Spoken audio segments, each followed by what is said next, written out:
మన ప్రభువును రక్షకుడైన యేసుక్రీస్తు నామమున గుడ్ సమర్థన ఆర్మీ కుటుంబ సభ్యులైన మీ అందరికీ శుభాభివందనాలు. దేవుని యొక్క మహాకృపను బట్టి గతించిన వారమంతా దేవాతి దేవుడు తన కృపలో మనందరినీ కాపాడి సంరక్షించి మన బ్రతుకులో మరి యొక్క పునరుద్ధాన దినము దయచేసి ఆయన సన్నిధానంలో ఆయన బిడ్డలుగా ఆయన నామాన్ని ఘనపరిచి స్తుతించి ఆరాధించే భాగ్యాన్ని దేవాతి దేవుడు మనకిచ్చినందుకు మనమందరము కూడా దేవునికి వందనములు, స్తుతులు, స్తోత్రాలు, కృతజ్ఞతలు చెల్లించవలసిన వారమై ఉన్నాము. మీరందరూ బాగున్నారు కదా? మీ కొరకు మానక ప్రతి ఉదయము ప్రార్థన చేస్తూ ఉన్నాం. దేవతి దేవుడు తన కృపలో మనందరినీ కాపాడి నిత్య రాజ్యమునకు వారసులుగా చేయాలి అనేది దేవుని యొక్క ఉద్దేశం కనుక ఆ రీతిగా మీ కొరకు నేను ప్రార్థన చేస్తూ ఉన్నాను. అలానే వచ్చే నెల 5వ తేదీ గురువారం మన ట్రైబల్ క్యాంపు చేయాలని ఆశపడుతూ ఉన్నాం. ట్రైబల్ ప్రజలకు మరి సువార్త ప్రకటించి అక్కడ ఉన్నటువంటి వారందరికీ చక్కని భోజనం ఏర్పాటు చేసి వస్త్రాలు, బైబిళ్ళు, అక్కడ ఉన్నటువంటి సేవకునికి కొంత ఆర్థిక సహాయము ఇవన్నీ అందించవలసినటువంటి అవసరత ఉన్నది. దేవుని యొక్క సువార్త చేసినటువంటి అక్కడ ఉన్నటువంటి సేవకులను ప్రోత్సహించి పరిచర్యలో మనము కూడా పాలుపంపులు పొందుకొని దేవుని నామాన్ని ప్రకటించవలసినటువంటి బాధ్యత మన మీద ఉన్నది కనుక మరి మీరు కూడా ప్రార్థన చేయండి. దేవుని నామ మహిమార్థమై అనేకులకు రక్షణ సువార్తను ప్రకటించి ఘనముగా ఆ కార్యాన్ని జరిగించడాగున మీరందరూ కూడా ప్రార్థన చేయాలి అని మనం చేస్తూ ఉన్నారు. దేవుడు మిమ్మల్ని దీవించి ఆశీర్వదించిన గాక. ఆమేన్. ఈ వారము లెంటులోని మొట్టమొదటి ఆదివారము మనం వచ్చి ఉన్నాం. ఈ వారం మనకు ఇవ్వబడినటువంటి లేఖల అంశములుగా పాత నిబంధన పాఠ్యభాగముగా ఆదికాండ గ్రంథం 3వ అధ్యాయము మొదటి నుండి చివరి వరకు అనగా 24 వచనాలు కూడా ఇవ్వబడి ఉన్నవి. అలానే పత్రికా పాఠ్యభాగముగా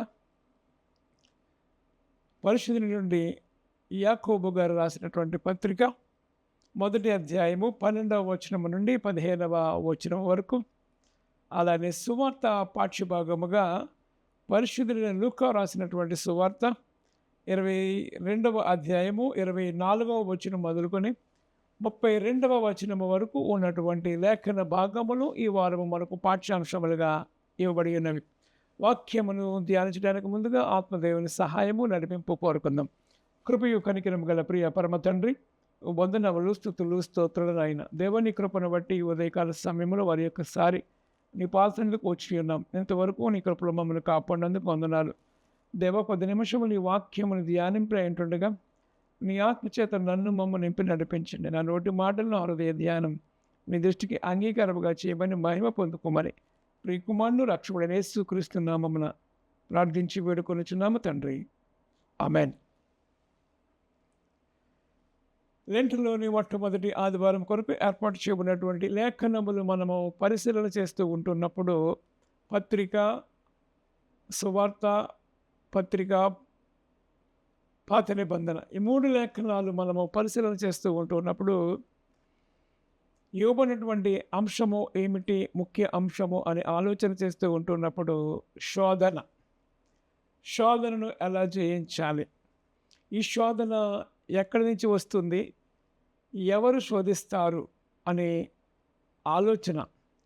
రెండవదిగా శోధన కలిగినప్పుడు మనం ఏ రీతిగా ఉండాలి అనేది, ఏ రీతిగా శోధన మనము జయించేవారుగా ఉండాలి అనేది వాక్యముతోనూ దేవుడు మనతో మాట్లాడుతూ ఉన్నారు. శోధనను జయిస్తే మనకు కలిగినటువంటి గొప్ప లాభం ఏమే ఉన్నది అనే విషయాన్ని ఈ పత్రికా పాఠ్యభాగంలో జయిస్తే మనకు కిరీటము ఇస్తాడు. వాగ్దానము చేయనటువంటి ఆ యొక్క కిరీటము మనకు ఇవ్వబడుతూ ఉంది. జీవ కిరీటము మనం పొందుకుంటాము అనేటువంటి మాటను జ్ఞాపకం చేస్తూ ఈరోజు మనతో మాట్లాడుతున్నటువంటి ఆధ్యాత్మిక సత్యములను మనము జ్ఞాపకం చేద్దాం. మనందరికీ తెలుసు, ఆదికాండ గ్రంథము ఈ 3వ అధ్యాయంలో ఏ రీతిగా అపవాది లేక సర్పము అవ్వ ఆదాములను శోధించి దేవుడు ఏదైతే చేయవద్దు అని చెప్పాడో అదే పని చేయడానికి ప్రేరేపించినటువంటి విషయాన్ని మనం జ్ఞాపకం చేస్తూ ఉన్నాం. ఎంతగా శోధించింది అంటే కన్నులకు ఇంపుగా ఆ యొక్క ఫలాన్ని చూపించింది. ఆ ఫలము తినవద్దని దేవుడు చెప్పిన సరే మీరు తింటే జ్ఞానం వచ్చేస్తుందని, మీరు తెలివితేటలు వస్తూ ఉంటారు, మీరు దేవునితో సమయం అయిపోతూ ఉంటారు. అనేక రీతిలుగా ఆ అపవాది ఆహ్, అవ్వమ్మను ప్రలోభించినటువంటి విషయం మనం చూస్తూ ఉంటూ ఉన్నాం. అవునా? అవునా? అని ఎన్నో రకాల ప్రశ్నలు వేసి తను లోబరుచుకున్నటువంటి విషయాన్ని మనము చూస్తూ ఉన్నాం ప్రియమైన వారులారా. అందుకే దేవాతి దేవుడు తన వాక్యములో చాలా స్పష్టముగా యోహాను గారు రాసినటువంటి మొట్టమొదటి పత్రికలో ఆయన మాట్లాడుతూ ఉంటాడు. ఈ లోకములో ఉన్న వాటినైనను మీరు ప్రేమించవద్దు అనేటువంటి మాటను ఇక్కడ జ్ఞాపకం చేస్తూ ఉన్నాడు. ఏంటంటే ఈ లోకములో ఉన్న వాటినైనను మీరు ప్రేమించవద్దు అని మాట్లాడుతూ ఏమంటున్నాడంటే యోహాను గారు రాసినటువంటి మొదటి పత్రిక 2వ అధ్యాయములో 15వ వచనంలో చక్కని మాట మాట్లాడుతూ ఉన్నాడు. ఈ లోకములో ఉన్న వాటిని ప్రేమింపకుడు. ఎవడైనను లోకమును ప్రేమించిన యెడల తండ్రి ప్రేమ వానిలో ఉండంతను. లోకమును ప్రేమిస్తూ ఉన్నప్పుడు తండ్రి ప్రేమ వానిలో ఉండదు. ఎందుకు ఉండదు అంటే ఇక్కడ మాట్లాడుతూ ఉన్నాడు. లోకములో ఉన్నదంతయు అనగా శరీరాశయు, నేత్రాశయు, జీవపు డమ్మము తండ్రి వలన కలిగినవి లేక పుట్టినవి కావు. అవి లోక సంబంధమైనది. లోకమును దాని ఆశలు గతించిపోవును. దేవుని చిత్తమును జరిగించువాడు నిరంతరము నిలుచును. దేవుని నామమునకు మహిమ కలుగును కాక. దేవుని యొక్క ఉద్దేశం ఏమిటి అంటే మానవులైనటువంటి మనము దేవుని యొక్క చిత్తాన్ని జరిగించేవారుగా ఉండాలి.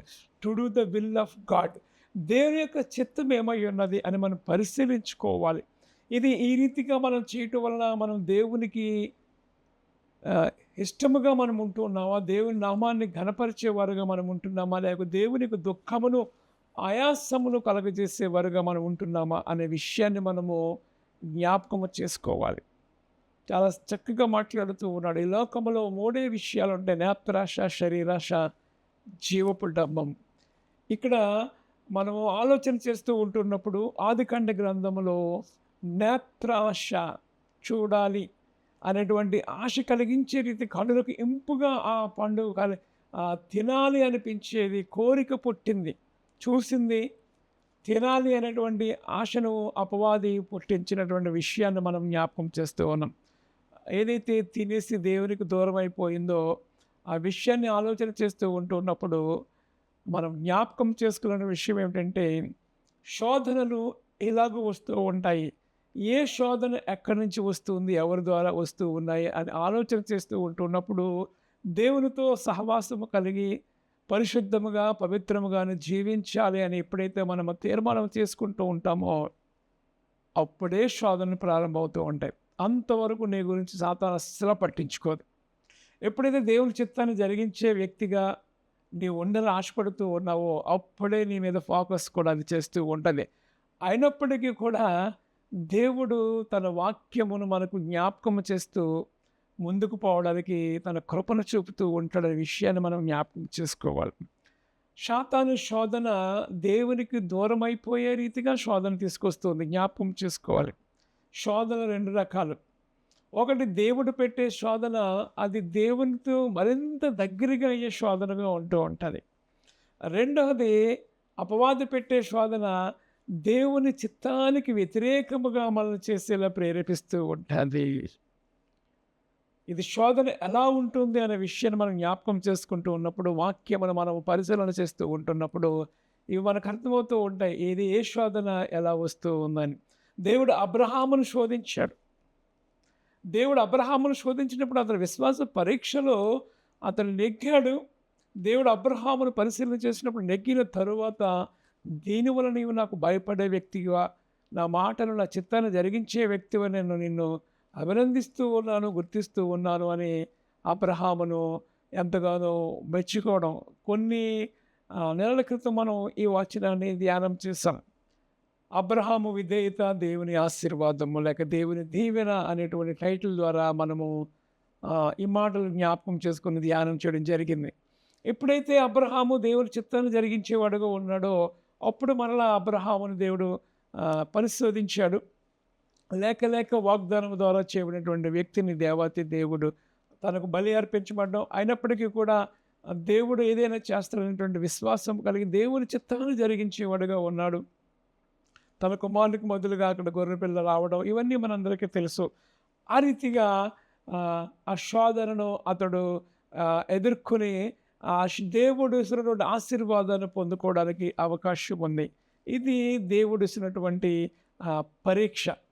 మనం ఆలోచన చేస్తూ ఉంటున్నప్పుడు దేవుడు ఎప్పుడైనా సరే మనం పరిశీలన చేస్తూ ఉంటున్నప్పుడు మరింతగా దగ్గర అవడానికి అవకాశం ఉంటుంది. అపవాదిస్తున్నటువంటి శోధన ఎలా ఉంటాయంటే దేవునికి బాగా మనం దూరం అయిపోవడానికి అవకాశం ఉంది. అందుకే ఈ లోకమును మీరు ఈ లోక స్నేహము దేవునితో వైరము అని మీరు ఎరుగరా? ఎప్పుడైతే ఇద్దరు పాపము చేశారో ఒకరి మీద ఒకరు ఇది చేసింది నా భార్య చేసింది అన్నట్లుగా చేశారో అప్పుడే దేవుడు మరి ఈ భూమిని మీరు శపించారు, మీ వల్ల ఈ భూమి నాశనం అయిపోయిందని చెప్పడం. అప్పటి నుంచి కూడా మరి ఆ గర్భఫలమును బట్టి ప్రసవ వ్యాధులను బట్టి నీవు మరలా తిరిగి మంటి నుంచి వచ్చావు కాబట్టి మన్ను అయిపోతావు అని దేవుడు శపించడం మనము చూస్తూ ఉన్నాం. అయితే దేవాతి దేవుడు అప్పటి నుంచి కూడా తన బిడ్డలను తన వాక్యము ద్వారా ఆయన మనలను హెచ్చరిక చేస్తూ వెంబడిస్తూనే ఉన్నాడు, విడిచిపెట్టలేదు. దిగంబరిగా ఉన్నావు నీకు ఎవరు చెప్పారు అని అడుగుతూ ఉంటున్నప్పుడు ఇదిగో నీ పండుతున్నా తెలిసిపోయింది. చీకట్లోకి వెళ్ళిపోయారు వాళ్ళు, దేవునికి దూరం అయిపోయారు. అయినప్పటికీ కూడా దేవుడు వారిని విడిచిపెట్టలేదు. తిరిగి మరలా వారికి చర్మపు వస్త్రములను తొడిగించి దేవుడు వారితో స్నేహించే రీతిగా ఉన్నాడు. కొంత బాధ కలిగినప్పటికీ కూడా దేవుడు వారిని విడిచిపెట్టలేదు అనే విషయాన్ని మనం జ్ఞాపకం చేసుకోవాలి. గెంటి వేశాడు, కానీ ఎప్పుడైతే ఆ తోటకు ఏదైనా తోటకు మరి ఖడ్గాన్ని పెట్టి ఉన్నాడో మనందరికీ తెలుసు. కానీ అప్పటి నుండి ఇప్పటి వరకు దేవుడు తన ప్రేమను మనకు తెలియచేస్తూ ఉన్నాడు. ఒక వ్యక్తి వలన ఈ లోకంలోనికి పాపం ఏ రీతిగా వచ్చిందో అలానే పరిశుద్ధుడైన యేసుక్రీస్తు వలన రక్షణ కూడా ఈ లోకంలోనికి వచ్చింది అనే విషయాన్ని అపోస్తలుడైన పౌలు రోమా సంఘానికి లేఖ రాస్తూ తెలియజేస్తూ ఉంటాడు. కాబట్టి శోధనలు అనేవి ఈ రెండు రకాలు. అపవాదిని ఎదిరించడానికి మనం సర్వాంగ కవచములు ధరించాలి. దేవుని యొక్క వాక్యాన్ని మనం కలిగి ఉంటూ ఉన్నప్పుడు ఇది సాతాను పెట్టే శోధన, దేవుడు పెట్టే శోధన అనే విషయాలు మనము గమనించడానికి అవకాశం ఉన్నదనే విషయాన్ని మీకు తెలియజేస్తూ ఉన్నాను. ఇంకా ఆలోచన చేస్తూ ఉంటున్నప్పుడు ప్రభువైనటువంటి యేసుక్రీస్తు వారు అనేక రకాలైనటువంటి శోధనలు ఆయన ఎదుర్కొన్నాడు. ఎప్పుడైతే ప్రభువైనటువంటి యేసుక్రీస్తు బాప్తిస్మం పొందుకున్నాడో వెంటనే అపవాది తీసుకుని వెళ్ళిపోయింది. జ్ఞాపకం చేసుకోవాలి. ఎప్పుడైతే ఆయన బాప్తిస్మం తీసుకుని ఉన్నాడో అప్పుడే వెంటనే అపవాది తీసుకుని వెళ్ళిపోయి ఆ టెంప్టేషన్ కొండకు మేము కూడా దేవుని యొక్క మహాకృపను బట్టి జెరికో పట్టణంలో అది ఉన్నది చూడడానికి దేవాతి దేవుడు తన కృప చూపించాడు. ఆ పట్టణాన్ని చూసాము, ఆ పర్వతాన్ని చూసాము.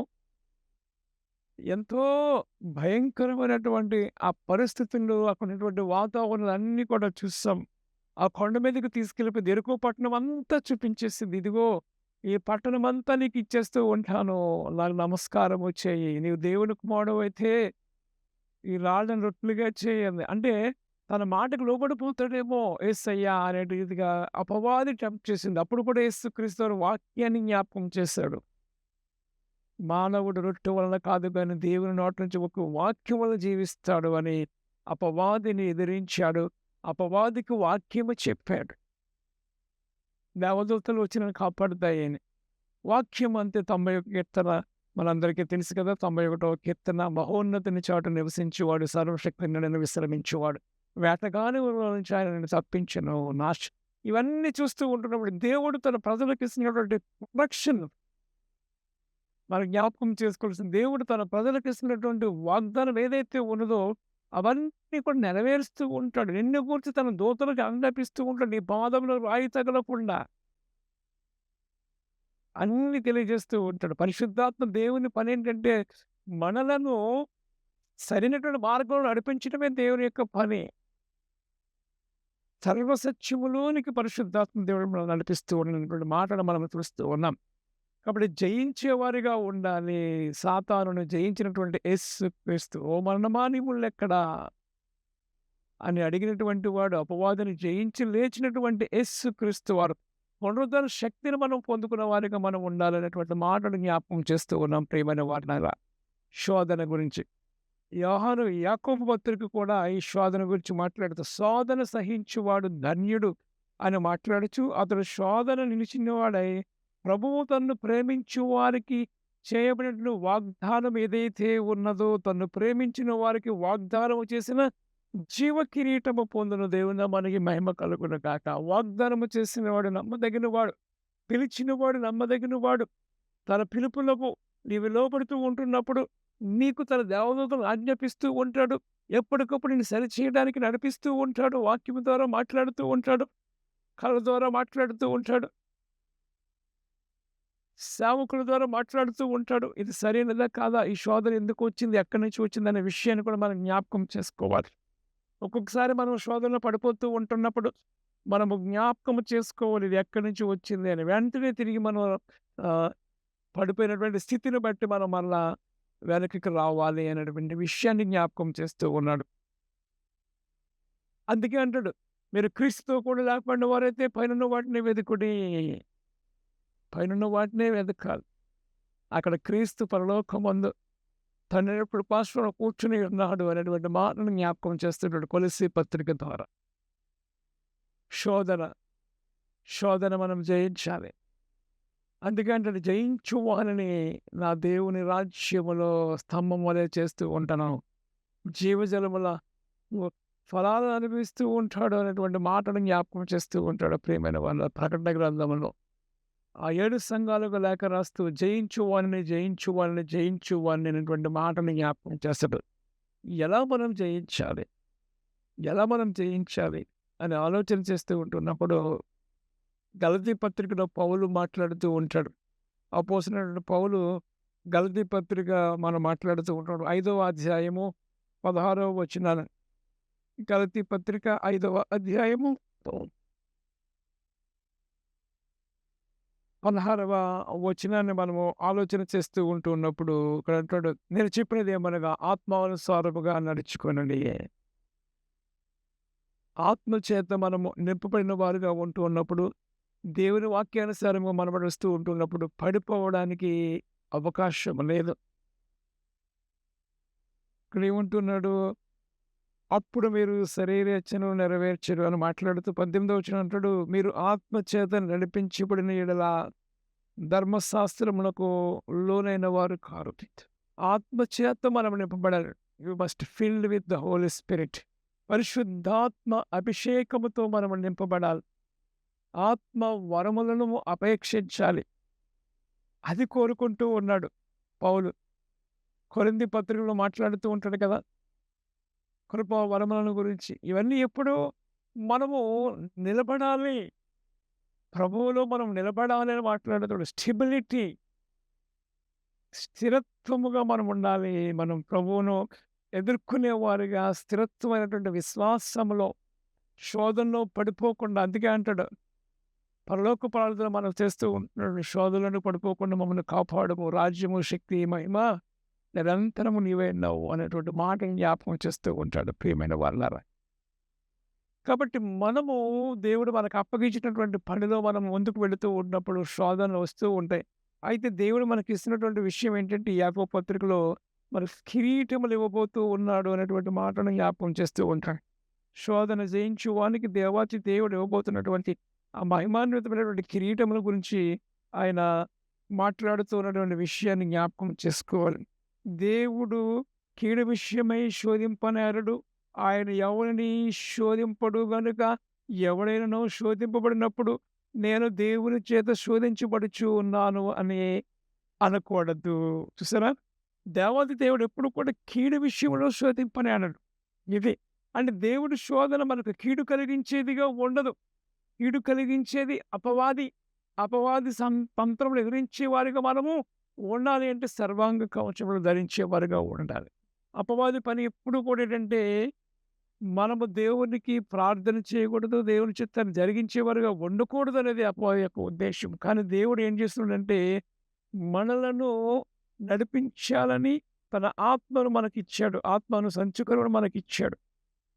ప్రొటెక్ట్ చేయడానికి. అదే అంటాడు దేవుని చేత అందరూ నడిపించబడుతూ ఉన్నారో వారందరూ దేవుని కుమారులై ఉందురు అనేటువంటి మాటను జ్ఞాపకం చేస్తూ ఉంటాడు. శోధనలో పడిపోకుండా ఉండాలి అంటే దేవుని యొక్క వాక్యమే మనకు ఆధారం. అంటున్నాడు దేవుడు కీడు విషయమై శోధింపబడనేరడు. ఆయన ఎవనికిని శోధింపడు గనుక ఎవడైనను శోధింపబడినప్పుడు నేను దేవుని చేత శోధించబడుచు ఉన్నాను అని అనకూడదు. ప్రతి ఒక్కడిది అండి శోధన, శోధన, శోధన. ఎందుకొస్తూ ఉంటది? ఎక్కడి నుంచి వస్తుందని మనం జ్ఞాపకం చేసుకో. దేవుడు ఎవరిని కూడా శోధింపనేరడు. అబ్రహామును శోధింపు చేశాడు. యోబును మరి అపవాదితో యుద్ధము చేసి, ఫైట్ చేసి గెలిచాడు. ఏ విశ్వాసముతో అయితే ఆ దేవాతి దేవుడు యోబుని మీద ఉంచాడో, ఆ విశ్వాసాన్ని, నమ్మకాన్ని నిలబెట్టాడు. దేవుడు ఆ స్థితులన్నిటిని కూడా జయించే వ్యక్తిగా చేశాడు. తిరిగి నూరంతల ఆశీర్వాదాన్ని దేవుని ద్వారా పొందుకున్నాడు. ఇది దేవుడిచ్చినటువంటి శోధన. అపవాదిస్తున్నటువంటి శోధన ఎలా ఉంటంటే దేవునికి దూరమైపోయి ఇంకెంత మాత్రం కూడా దేవుని దగ్గరకు వచ్చే అవకాశం లేకుండా చేస్తూ ఉంటది. ప్రియ సంగమా, గమనించాలి. అందుకే అంటున్నాడు ఈ శోధన దేవుని దగ్గరకు వచ్చిందా లేదా అనేటువంటి ఆలోచన చేస్తూ ఉంటున్నప్పుడు ఆయన అంటాడు ఆయన ఎవరిని శోధింపడు గనుక, ఎవరిని శోధించబడుచు ఉన్నప్పుడు నేను దేవుని చేత శోధించబడుచు ఉన్నాను అని అనకూడదు. ఎందుకంటే ప్రతి వాడును ప్రతి వాడును తన స్వకీయమైనటువంటి దురాశ చేత ఏడవబడి మరులు కొల్పబడిన వాడై శోధించబడును. దురాశ గర్భమును ధరించి పాపమును కనగా పాపము పరిపక్వమై మరణమును కనును. దురాశ, శోధనలు ఎందుకు వస్తుంది? దురాశ, టెంప్టేషన్. కాబట్టి ఆ దురాశ అనేది మనం దూరపరుచుకోవాలి. అందుకని ఈ లోకములో ఉన్న వాటిని మీరు ప్రేమించవద్దు. ఈ లోకములో ఉన్నదంతా నేత్రాశ, శరీరాశ, జీవపు డమ్మము. ఈ 3 చోట్ల ఏదో ఒక దాంట్లో పడిపోతూ ఉంటాం. కంటికి చూడాలి, అనుభవించాలి. జీవపడం అందరికంటే గొప్పగా ఉన్నతమైన స్థితిలో నేను వెళ్ళాలి అని ఏవేవో చేసేసి దేవుడికి దూరం అయిపోతూ ఉంటారు.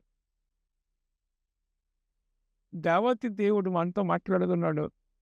మీరు శోధనను సహించగలిగినట్లయితే నేను మీకు జీవకిరీటం ఇస్తూ ఉంటాను అని మాట్లాడుతూ ఉన్నాడు.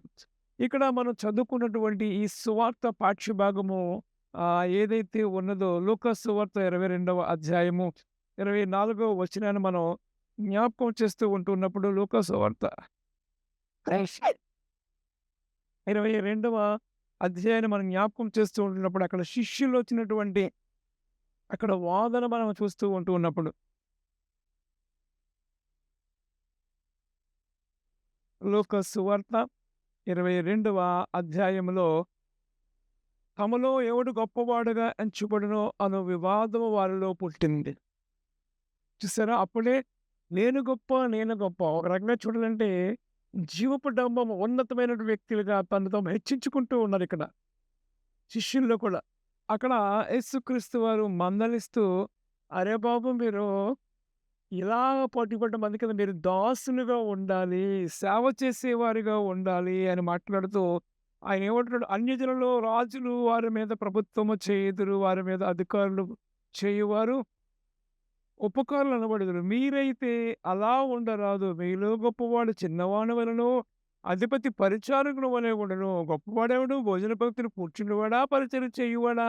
భక్తిని కూర్చుండేవాడే కదా. అయితే నేను మీ మధ్య పరిచర్య చేయువాని వలె ఉన్నాను. ఆయన ఎవరు? దేవుడు.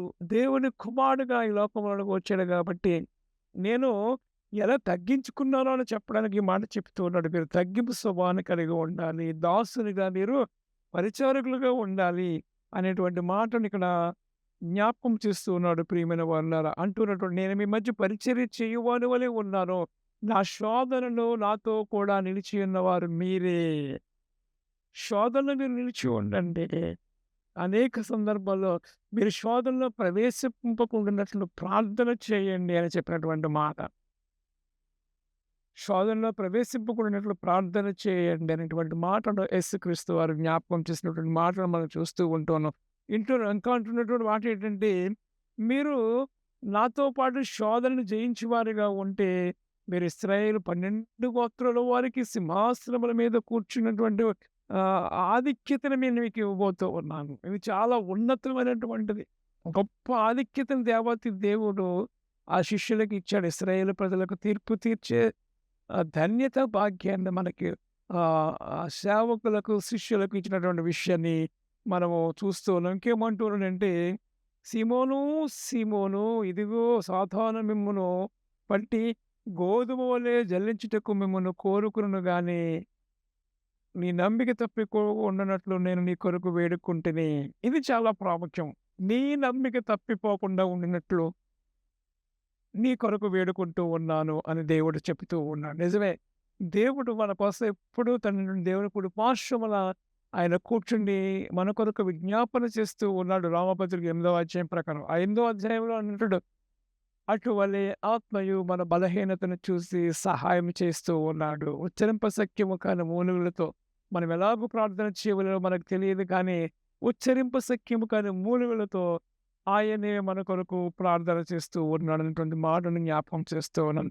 కాబట్టి దేవాతి దేవుడు తన ఆత్మను మనకిచ్చాడు. మన కొరకు తనటువంటి దేవుని కుడిపార్శ్వంలో ఆయన ప్రార్థన చేస్తూ ఉన్నాడు. ఉచ్చరింప శక్యం కాని మూలుగులతో ఆత్మ మన పక్షాన విజ్ఞాపన చేస్తూ ఉంది అనేటువంటి విషయం. ఇద్దరు మనకు సహాయం చేస్తూ ఉన్నారనే విషయాన్ని జ్ఞాపకం చేసుకోవాలి. కాబట్టి శోధన జయించే వరకు ఉండడానికి పరిశుద్ధాత్మ దేవుడు తన కృపని మనందరినీ విస్తరింపు చేయనుగాక. ఆమేన్. దేవా నీ కొందనాలు బిడ్డలందరినీ కృపలో వర్ధిల్లింపచేసి దీవించి ఆశీర్వదించండి. జయించే వారిగా ఉంటకు నీ కృప అనుగ్రహించి మహిమ పొందమని బిడ్డలందరిపై నీ కృప అనుగ్రహించమని ప్రియకుమారుడు రక్షకుడైన యేసుక్రీస్తు నామములో ప్రార్థించి వేడుకొనుచున్నాము తండ్రి. ఆమేన్. తండ్రి, కుమార, పరిశుద్ధాత్మ త్రియేక దేవుని దీవెన మీకు తోడేండును గాక. ఆమేన్.